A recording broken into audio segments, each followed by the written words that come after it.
Está começando mais uma edição do programa Entre Aspas, uma criação do Departamento de Comunicação do Cinto Saúde Bahia. Há mais de um ano, desde que começou a pandemia, o ritmo de trabalho dos servidores, principalmente na saúde, ele é intenso. Muitos estão enfrentando longos plantões, sem folga e sem férias. E a exaustão não é apenas física, mas também mental e emocional. Eles cuidam da saúde das outras pessoas, mas tem quem cuide da saúde deles. Este é o tema do nosso programa de hoje. E nossas convidadas para falar sobre esse assunto são a diretora de Saúde do Trabalhador do Cinto Saúde Bahia, Adriana Rabelo, e a conselheira Ana Karina Dama. E para deixar bem claro, todos os protocolos de segurança contra a Covid-19 estão sendo tomados por nossa equipe para que essa gravação seja realizada. Adriana, Ana, muito obrigado por ter aceitado o convite e estar aqui conosco hoje. Agradeço muito a sua participação aqui no programa Entre Aspas, né?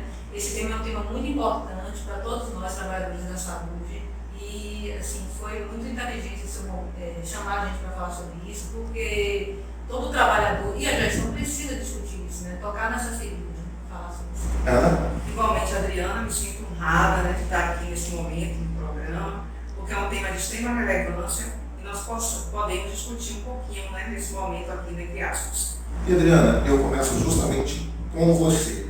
Com a chegada dessa segunda onda da Covid-19, que diagnóstico você faz da saúde do trabalhador, né, da saúde hoje, aqui na Bahia? Está como no começo, tem uma diferença, eles têm quem cuide deles, como está isso? Bom, o trabalhador da saúde nunca teve com quem cuidar, né? Nunca teve esse cuidado, até de situações pontuais, né? Normalmente cada um procura cuidar da sua saúde ou não, né? Também porque às vezes nem dá para isso. A Covid, com a intensificação dela, no início tinha uma carga pesada de trabalho e uma tensão muito psicológica de todo mundo, né? A tensão mental. Só que agora agravou mais, né? Com a abertura de novos leitos, né? Os trabalhadores estão tendo rotinas mais intensas ainda. Apesar de começar a vacinação e diminuir um pouco a mortalidade dos trabalhadores da saúde, né? O nível de estresse, de cansaço tem sido intensificado. Eu acredito que agora, nesse momento, tem aparecido as doenças, né? Muitos trabalhadores, a doença não tem começado a aparecer, né? Então, a gente tem que pensar em estratégias, né? Como gestão, como sindicato, como trabalhadores, para ver como prevenir, né? E tratar os que já estão adoecendo. E você, Ana, como você vê essa questão? Até porque no início da pandemia, tudo era muito novidade para todo mundo, inclusive os trabalhadores da saúde que não conheciam. Hoje eles já conhecem, mas enfrentam uma outra realidade de novo. A gente falou muito desde o início da pandemia do colapso de leitos hospitalares, que é um fato. Mas a gente tem esquecido de tratar o colapso dos trabalhadores da saúde. Porque o dimensionamento já é algo comprometido, especialmente aqui no estado da Bahia, a gente tem um subdimensionamento de pessoal. E com a questão do avanço da pandemia, isso tendeu a piorar. Então eles estão sobrecarregados, a gente precisa falar de um tema que não é quantificável, como os demais riscos aos trabalhadores, que são os temas relacionados à organização do trabalho. Então, os trabalhadores estão com sobrecarga e isso gera um colapso, porque muitos têm que se afastar dos serviços, por problemas de saúde, como você bem falou, tanto física quanto mental. Tem muitos trabalhadores que são acometidos pela Covid-19. Aliás, os conselhos de profissão, os conselhos de enfermagem, de medicina, eles têm realizado algumas pesquisas e a categoria da enfermagem é, de longe, a mais acometida, né? Especialmente a de técnico de enfermagem, porque é majoritária dentro das instituições de saúde.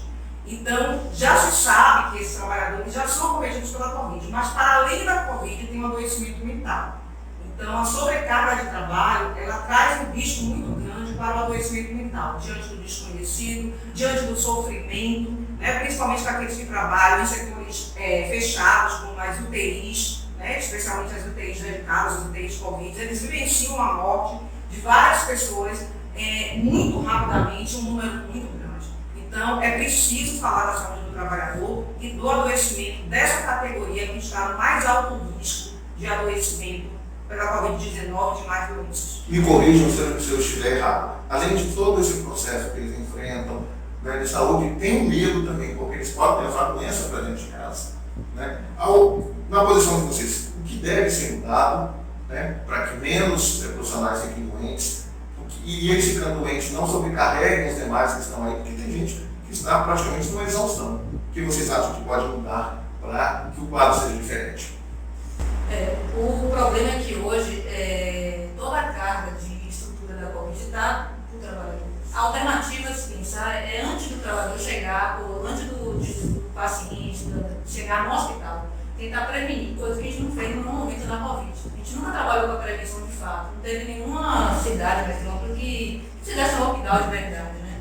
Eu até ouvi falar recentemente o seguinte, que nós fizemos várias medidas que duraram vários meses, mas não foram medidas duras, foram flexíveis. Então, assim, se a gente fizer alguma medida, de fato, preventivamente, esse trabalhador, o número volume alto de pessoas que vão para as urgências de emergência será menor. Então, eu acredito que só vai conseguir suavizar um pouco o trabalhador quando a gente conseguir ter uma estratégia mais alinhada, a nível nacional, entendeu? Em relação ao combate ao Covid. Agora, quero reiterar aqui o seguinte, toda essa carga já existia anteriormente à Covid. A gente está extrapolando um problema que sempre existiu. Né? Em algumas unidades, o número de trabalhadores sempre foi bem menor do que a necessidade. Né? Bem, como a gente já tem tratado aqui, quais são as alternativas? A gente não pode deixar de trazer um recorte de gênero dentro das profissões da saúde, especialmente da profissão da enfermagem. Então, a mulher trabalhadora da saúde, da enfermagem, ela tem muitas vezes triplos de trabalho. Ela tem, além dos 2 vínculos, né, no serviço, ela também tem o trabalho doméstico. E esse é o grande temor dessas trabalhadoras. No começo da pandemia, o Estado estruturou um hotel para que essas pessoas ficassem reservadas para não levar doença para a sua família. Mas, assim, com o tempo, isso passou a ficar insuficiente pelo número de trabalhadores acometidos. Então, não tem como falar em prevenção da Covid-19 se a gente não envolver a sociedade. A sociedade ela precisa estar mobilizada, e não só a sociedade, trabalhadores e os dirigentes federados. Não só mobilizado, mas também consciente de que parte do que está acontecendo também é culpa deles, que estão negligenciando. Eu falo nas responsabilidades compartilhadas. Sim, tá, eu falo que o gestor ele precisa pensar em programas estruturados para atender esses trabalhadores. E até hoje, infelizmente, a gente tem ações, como a Adriana bem trouxe, pontuais e ações assistenciais. A gente precisa pensar para além disso, para a questão da promoção, da proteção à saúde, as questões relacionadas à vigilância em saúde, que é um tema ainda muito pouco abrangente dentro dos programas de saúde do trabalhador. Então não adianta só você trazer o diagnóstico, não adianta só você instituir uma terapêutica, né? A gente não tem tratamento específico, mas trazer um apoio psicológico, um contato com um profissional. Na verdade, a gente tem que pensar em ações preventivas, como prevenir, e isso está relacionado aos ambientes de trabalho, em dirimir riscos dos ambientes de trabalho. Ou seja, a gente precisa ver quais são os equipamentos de proteção coletiva. Por exemplo, diminuir a questão de muita aglomeração naquele ambiente, trabalhar com trabalhadores específicos para atender pacientes Covid, ter exclusividade nisso, porque na medida em que você faz essa alta rotatividade, você vai levando, né, um trabalhador que pode estar infectado para outras áreas. Então isso foi uma coisa que a gente colocou como uma premissa no início da denúncia. E isso já modificou um pouco por conta desse colapso. Ou seja, você ter mais trabalhadores, um dimensionamento que dê conta de você fazer uma escala menos justa para esses trabalhadores, justa no sentido de estar muito apertada, de eles terem poucos momentos de folga, né? De terem pouco momento para estar, né, fazendo alguma coisa que pode parecer, porque não dá para você ficar o tempo inteiro. E nessa nossa sociedade capitalista, a gente traz um grande problema. O trabalhador da saúde ele não tem apenas um vínculo. Então, com esses diversos vínculos que ele tem, ele costuma aumentar ainda mais essa carga de trabalho. E tudo isso precisa ser pensado. Né? Um componente social mas que a gente precisa pensar quando a gente fala em saúde do trabalhador e proteção à vida e à saúde. Então, isso é uma das coisas basilares que a gente precisa trabalhar. Não existe prevenir Covid sem uma ação intersetorial, sem uma ação envolvendo sociedade, governo, trabalhadores, movimento sindical e movimentos sociais. Todos têm que estar unidos, coesos nesse sentido. Ok, obrigado, Adriana. Adriana, Ana, a gente vai fazer um breve intervalo de volta com esse assunto já já.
3, 2.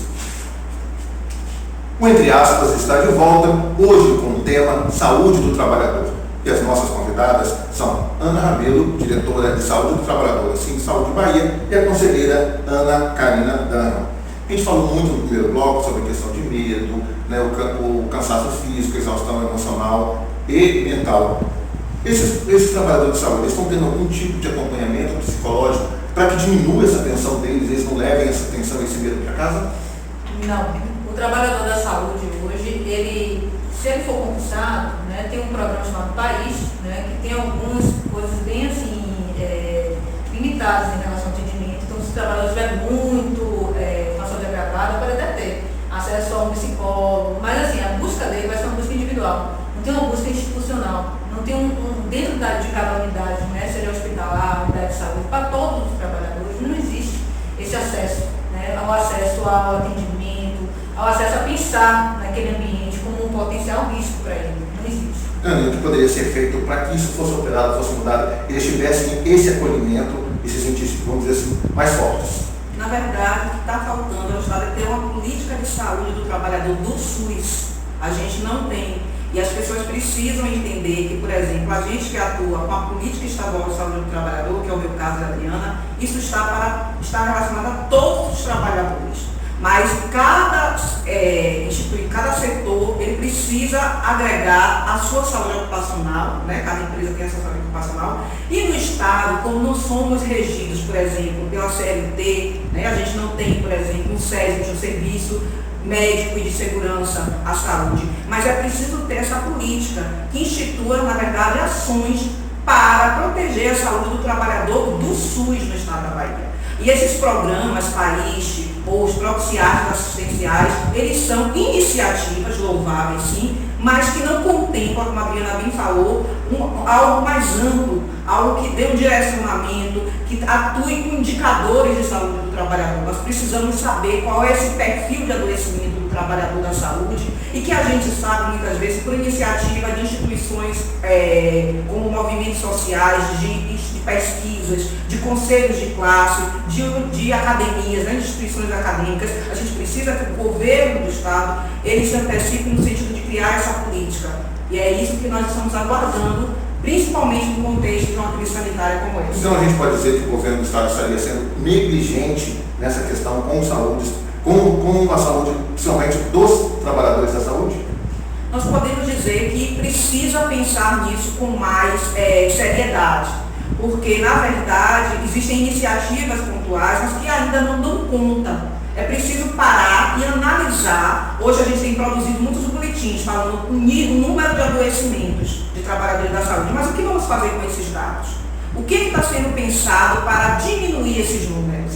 Então, assim, como eu disse, ações assistenciais elas são louváveis, não podemos dizer assim, é uma negligência, não.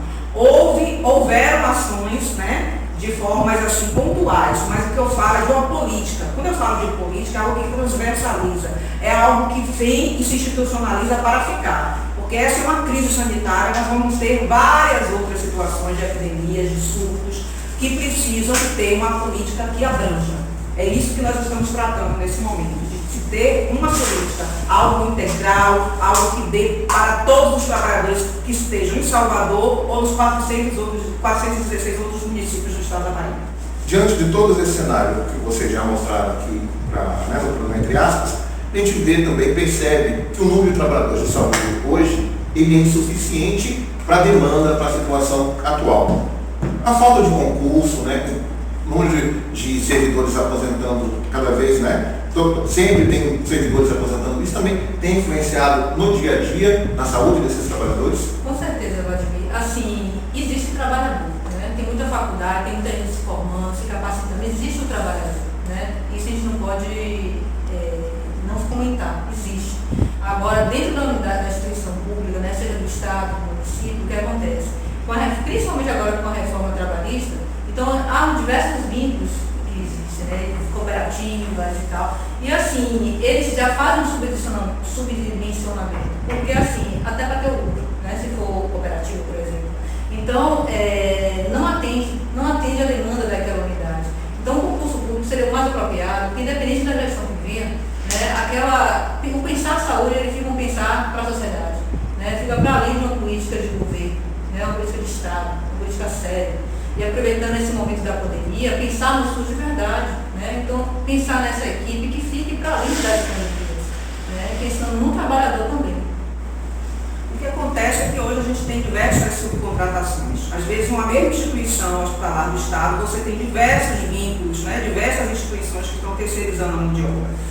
E hoje a gente, pesquisas, inclusive feitas pelo DIEESE, a gente já pode constatar que o número de terceirizações tem culminado também no aumento do número de acidentes de trabalho. E a gente precisa considerar que a Covid é sim reconhecida como um acidente de trabalho, pelo Supremo foi reconhecida. Nós próprios, da Diretoria de Vigilância do Saúde do Trabalhador, criamos um instrumento orientativo para que haja a notificação da Covid como acidente de trabalho.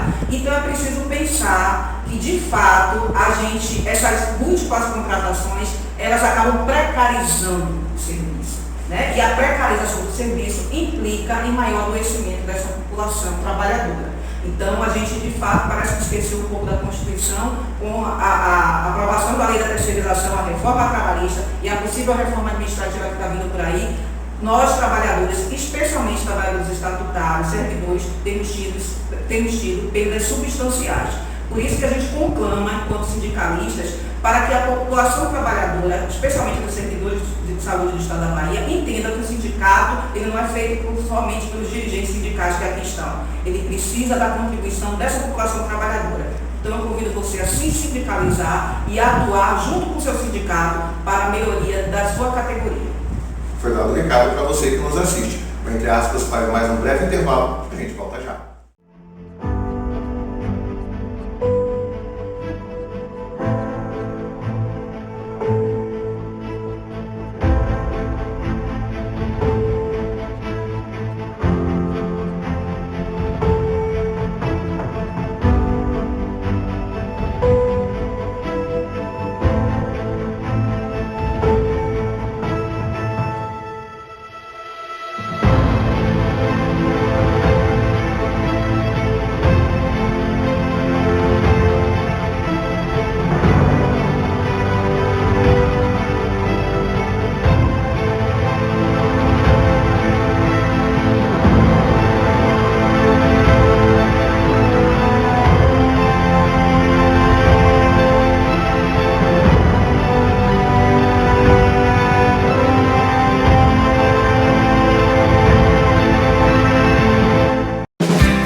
O Entre Aspas está de volta com o tema Saúde do Trabalhador.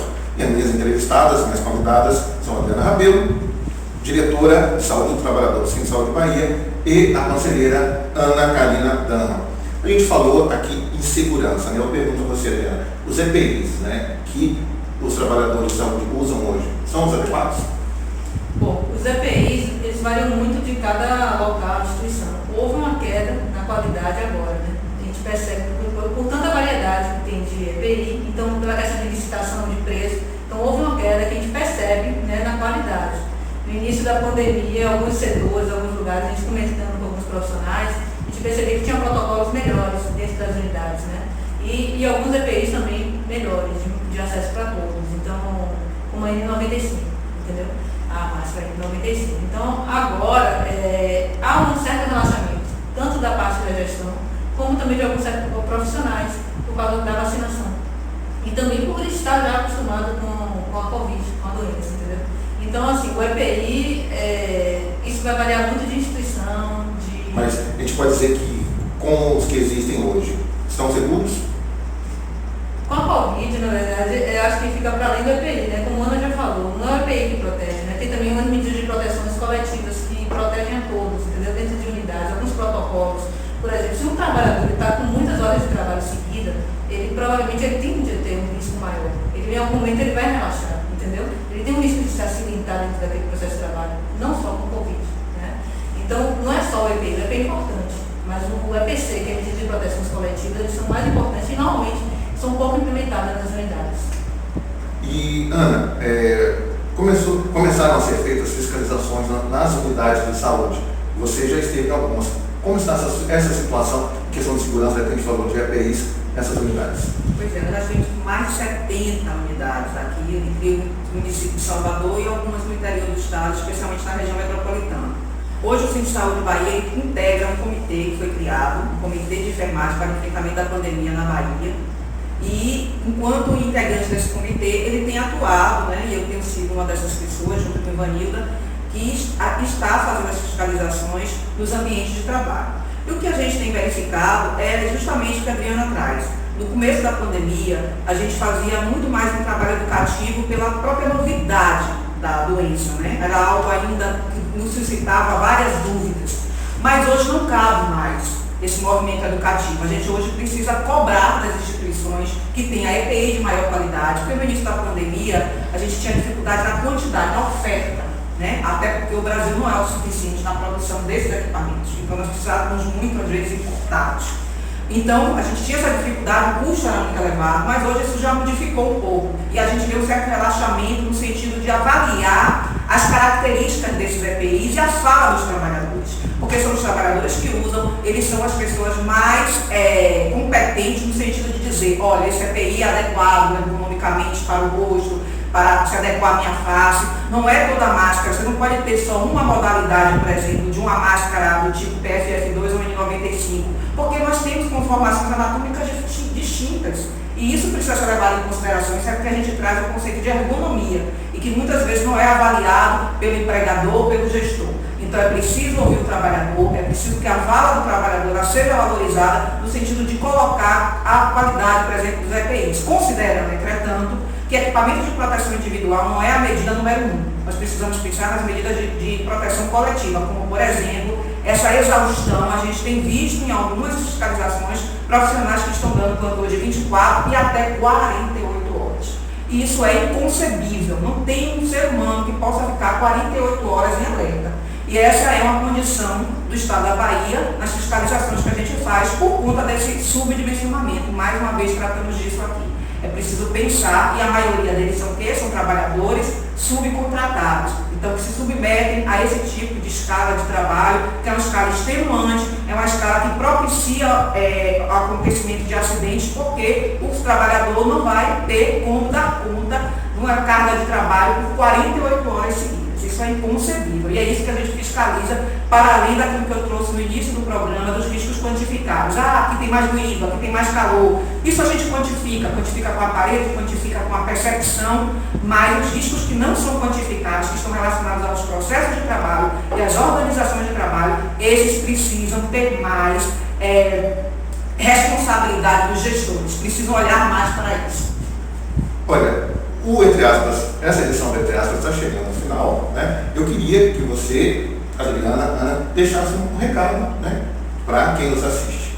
Bom, eu vou pegar a fala de Ana um pouquinho, né? Convido todos vocês a se inserirem, né, no sindicato, se inserirem na luta, porque o problema da saúde do trabalhador, ele é muito maior do que só a Covid, né? Ele perpassa a Covid e está aí no dia a dia de todo mundo há muito tempo antes da Covid. Cada um que trabalha no hospital ou nas unidades diversas, desde a atenção básica no interior, a vigilância, sabe desse problema, que é a falta de técnicos, a falta de estrutura no local de trabalho, a falta de valorização, né? E isso tudo vem agravando com o passar do tempo, e a tendência, se a gente não se unir, é piorar, né? Com essas formas que já tiveram, essas que estão por vir, a gente precisa se unir, né? Vamos nos unir à luta sindical, vamos nos unir aos nossos colegas, independente de vínculo, porque o interesse é o mesmo, né? Nós somos todos trabalhadores e temos que nos unir por isso.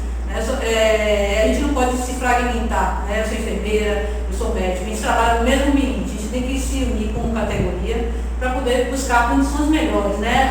O chamado, na verdade, que eu faço para todos, convido, como o André já tinha chamado, né? Vamos participar dos movimentos sociais.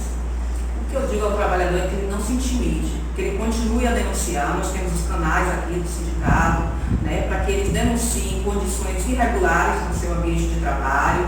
Então, e que eles entendam que eles são corresponsáveis, que eles trabalham junto com a gente, que o sindicato é feito pela direção sindical, pelos dirigentes sindicais, em conjunto com os trabalhadores. Então não se intimide, denuncie, participe, atue, Estejam com a gente nessa luta, porque não tem como vencer se a gente não trabalhar em conjunto, em parceria, cada um com sua responsabilidade, cada um fazendo o seu papel. Só assim a gente pode ter ganhos, não perder mais do que já temos perdido até então.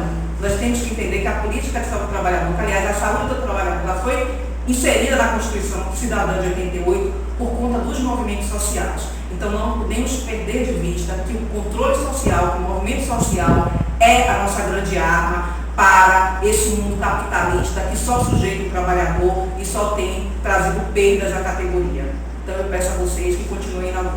Viva o SUS! Viva o SUS! E que as pessoas que nos assistem fiquem atentas que o Síndico de Saúde Bahia não está calado, está atuando e cobrando sempre mudanças. Isso mesmo. Essa foi mais uma edição do Entre Aspas. A gente se encontra no próximo programa. Adriana, obrigado. Ana, obrigado. Obrigada também. Até mais.